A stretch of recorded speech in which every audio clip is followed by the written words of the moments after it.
आज फुटप्रिंट्स का chapter 2 the thief story हम डिस्कस करेंगे। तो चलिए शुरू करते हैं। मैं अभी तक चोर था जब मैं अनिल से मिला। मैं 15 साल का experienced and Fairlie successful hand था। यहाँ सक्सेसफुल हैंड का मतलब मैं ईजिली रॉबरी करता था।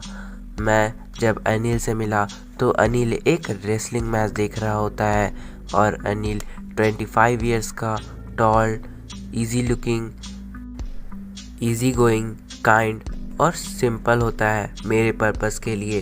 उसका पर्पस क्या था? चोरी करना। मैं जानता था कि किसी को दोस्त बनाने के लिए उसे फ्लैटरी करना जरूरी होता है। फ्लैटरी मतलब मक्खन लगाना। तो मैंने उससे कहा कि आप भी एक रेसलर के जैसे दिखते हो। तो उसने रिप्लाई दिया, डू यू? तो ये सुन के मुझे कुछ पल के लिए अच्छा नहीं लगा क्योंकि मैं बहुत ही पतला था, पर मैंने आराम से रिप्लाई दिया, I do wrestle a bit, मतलब कि मैं थोड़ा बहुत रेसलिंग करता हूँ। तब उसने पूछा, व्हाट इज़ योर नेम? तब मैंने उससे झूठ बोला, हरी सिंह। मैं अपना नाम हर मंथ चेंज करते रहता था। इससे क्या होता था? ये मुझे पुलिस से बचाता था और फॉर्मर एम्प्लॉयर्स से। फॉर्मर एम्प्लॉयर्स का मतलब जिसे मैंने पहले रॉब किया था। अनिल मुझे हेलो कहता है और तभी मैं उसे एक प्यारा सा स्माइल देता हूँ और कहता हूँ कि मैं आपके लिए वर्क करना चाहता हूँ। तो अनिल रिप्लाई देता है कि मैं इसके लिए तुम्हें पे नहीं कर सकता, पैसा पे नहीं कर सकता। तो मैं कुछ देर के लिए सोचने लगता हूँ कि ये तो खुद ही गरीब है, मैं इसके घर में रॉबरी क्या करूँगा। पर फिर भी मैं सोचता हूँ कि इसके घर जाके देखना चाहिए। तो मैं कहता हूँ, कैन यू फीड मी? तुम मुझे खाना दे सकते हो? तो वो मुझसे पूछता है, क्या तुम खाना बना सकते हो? तो मैं फिर से झूठ बोलता हूँ, कहता हूँ, हाँ मैं खाना बना सकता हूँ।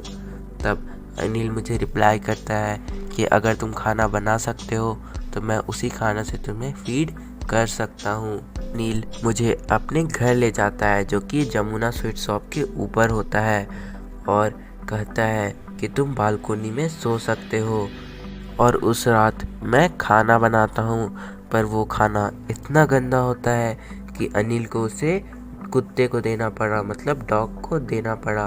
और अनिल मुझे कहता है कि अब तुम जा सकते हो। फिर भी स्माइल करता हूँ और कुछ देर में अनिल आके मेरे सर पे थपथपाता है और कहता है, नेवर माइंड, मैं तुम्हें खाना बनाना सिखाऊंगा, तुम्हारा नाम लिखना और पूरे सेंटेंस लिखना और नंबर्स को ऐड करना भी सिखाऊंगा।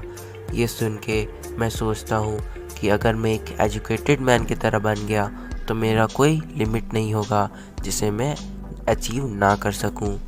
उसके बाद से मेरा 2 काम रह गया, एक तो दिन में चाय बनाना और दूसरा दिन भर का सप्लाईज गुड्स को घर में लाना जो काम आने वाली है, मतलब ग्रॉसरीज को लाना।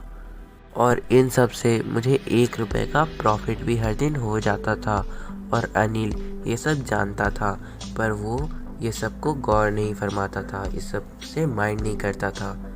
अनिल नियमित रूप से पैसा नहीं कमाता था। एक सप्ताह उधार लेता था तो दूसरे सप्ताह उधार देता था। वो जैसे ही चेक आता था तो अपने दोस्तों के साथ जाके खूब मौज मस्ती करता था और जश्न मनाता था। एक शाम अनिल नोटों के एक छोटे बंडल के साथ घर आया और उसने कहा कि उसने एक पब्लिशर को अपनी एक किताब बेची और उसके बदले उसे ये पैसे मिले हैं। और वो पैसा अपने मैट्रेस, अपने बेड के नीचे रख देता है।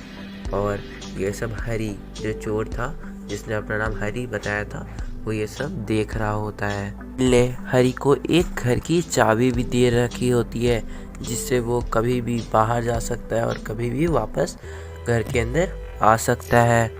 जो चोर होता है हरी, उसे रॉब करने वक्त बिल्कुल भी अच्छा नहीं लग रहा होता है, फिर भी वो सोचता है कि अनिल वैसे भी उसे पे नहीं करता है और वो उस पैसे को अपने दोस्तों के साथ जाके उड़ा देगा। तो इससे बेहतर है कि वही उस पैसे को चोरी कर ले। और उस रात 10:30 बजे वो अनिल के कमरे में धीरे धीरे रेंगते हुए जाता है।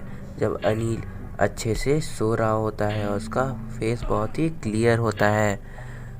मैं चुपके चुपके मैट्रेस के अंदर अपना हाथ डाल के उन नोट्स को ढूंढने लगता हूँ और तभी अनिल अपना फेस हल्का सा घुमाता है अपनी गहरी नींद में।